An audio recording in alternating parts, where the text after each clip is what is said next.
Vous avez des ancêtres polonais? Moi oui. Voici Siegmund Louis Nalepa. C'est mon arrière-grand-père. Il est né en Pologne, mais s'est marié et est mort en Moselle.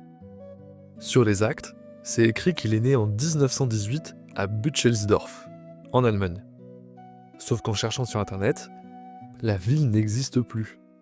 Elle n'a pas disparu ou été fusionnée avec une autre. Non, elle a changé de nom et de pays. Pour le petit cours d'histoire, la Pologne a souvent été engloutie par ses voisins. De 1772 à 1795, la Pologne s'est progressivement faite grignoter par la Prusse, l'Autriche et la Russie. Puis revenue en 1918, après la fin de la guerre. Puis encore mangée de 39 à 45. Et après 1945, la Pologne a été déplacée.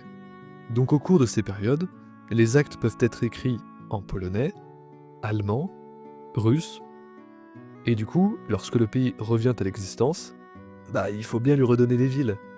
Donc ces villes changent de pays, et le nom change pour regagner son nom polonais.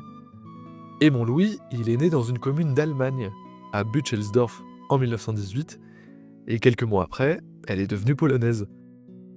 Et ce qui est cocasse avec certains noms polonais, c'est que le nom de sa mère sur les actes de ses frères et sœurs n'est pas le même.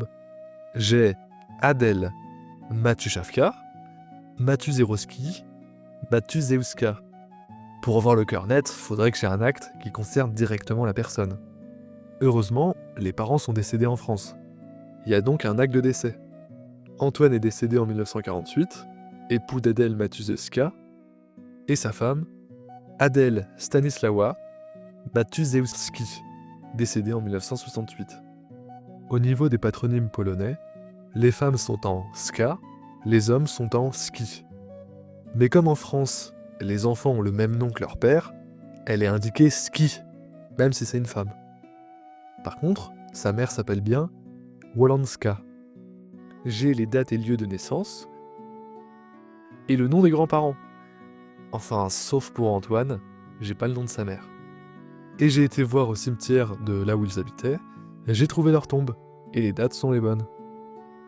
Pour les archives polonaises, il y a plein de sites référencés dans un forum Geneanet que je vous mets en description.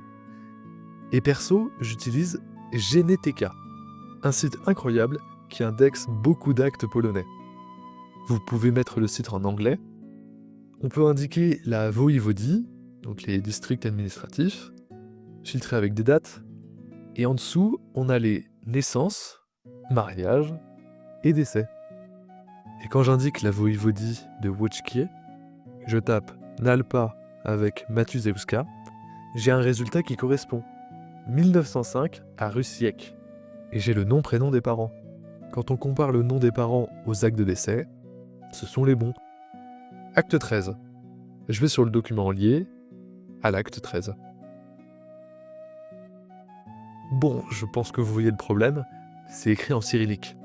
Soit vous connaissez un russophone, soit vous utilisez une intelligence artificielle qui fait la transcription. En plus, le cyrillique écrit ne ressemble pas trop au cyrillique imprimé. Donc je me suis prêté au jeu et j'ai réécrit l'acte pour le traduire. Ça m'a pris des heures. Le nom des mariés est là, et comment je le sais? Entre les deux points slash, il y a leur nom écrit en alphabet latin. Je trouve aussi les actes de naissance d'Antoine et Adèle. Le nom des parents est écrit en alphabet latin. On a la date en grégorien, la date en julien, le nom du père, les témoins, le nom de la mère, le nom de l'enfant et le nom des parrains et marraines. Pour les épouses, leur décès n'est pas référencé par leur nom de naissance, mais par leur nom d'épouse. Après, vous avez Family Search.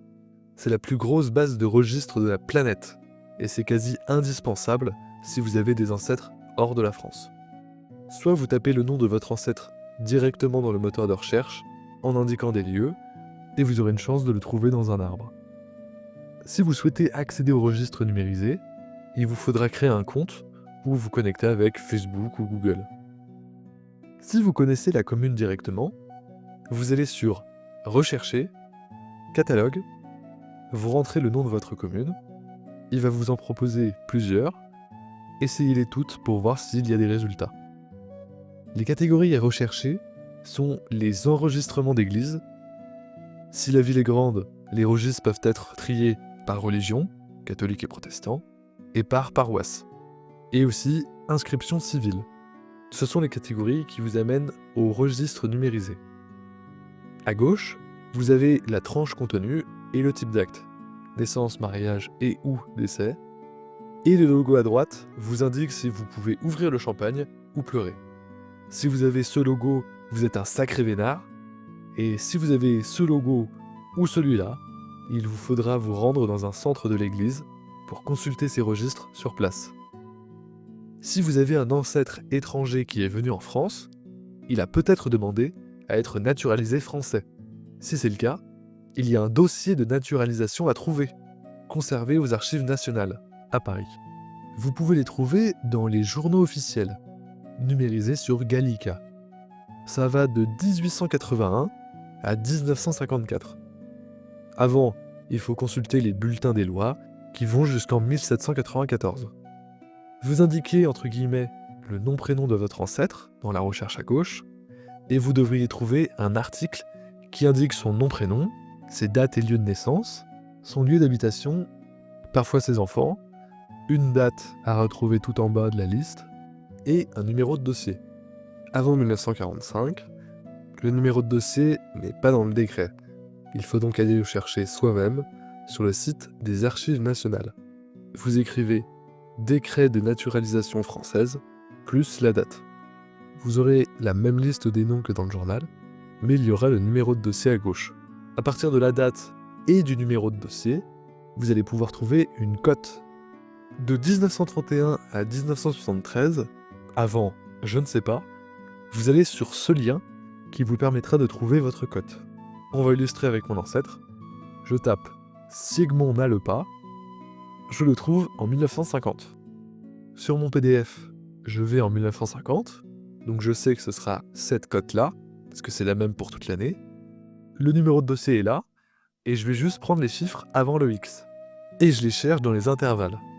2517, c'est entre 2490 et 2538. Donc c'est cet article. Et je me retrouve avec la cote suivante. Je vais sur le site de la salle de lecture virtuelle des Archives nationales, je me connecte, et je fais « Demander un document ». J'indique ma cote, je la sélectionne, « Demander une reproduction ». Il y a la grille tarifaire ici, ça peut aller jusqu'à 18 €. Vous indiquez des informations sur qui c'est quoi votre lien avec la personne, des dates, etc. Pour la qualité, perso je mets fichier numérique, et en bas, envoi par messagerie, soumettre la demande. Vous aurez une réponse d'ici 1 mois, qui sera un mail avec le dossier de naturalisation stocké sur un WeTransfer. Pour mon bisaïeul, j'ai tout ça. Des examens médicaux, une feuille de salaire, un équivalent du livret de famille, des certificats de bonne conduite, les écoles où il a étudié, la date à laquelle il est arrivé, etc.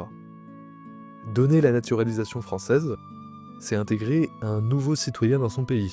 Donc on la donne pas à n'importe qui. Alors il y a toute une enquête faite sur la personne et sur sa famille. Oui, toute sa famille proche. À la fin, j'ai même un compte-rendu des prénoms, date et lieu de naissance et lieu d'habitation de tous ses frères et sœurs, et de ses parents. Et il y a plein de questions sur pourquoi il est venu en France, est-ce que l'intéressé compte retourner dans son pays, est-ce qu'il a fait son service militaire, est-ce qu'il côtoie des Français ou des Polonais, etc. Comme il a épousé une Française, c'est le seul à avoir un dossier. Mais si un couple polonais demande la naturalisation, il n'y aura pas 2 dossiers, mais un seul. Pour preuve, voici un couple. Le mari est noté ici, et sa femme notée ici. Voilà de quoi en savoir davantage sur vos ancêtres polonais. La prochaine vidéo, ce sera justement une petite enquête là-dessus.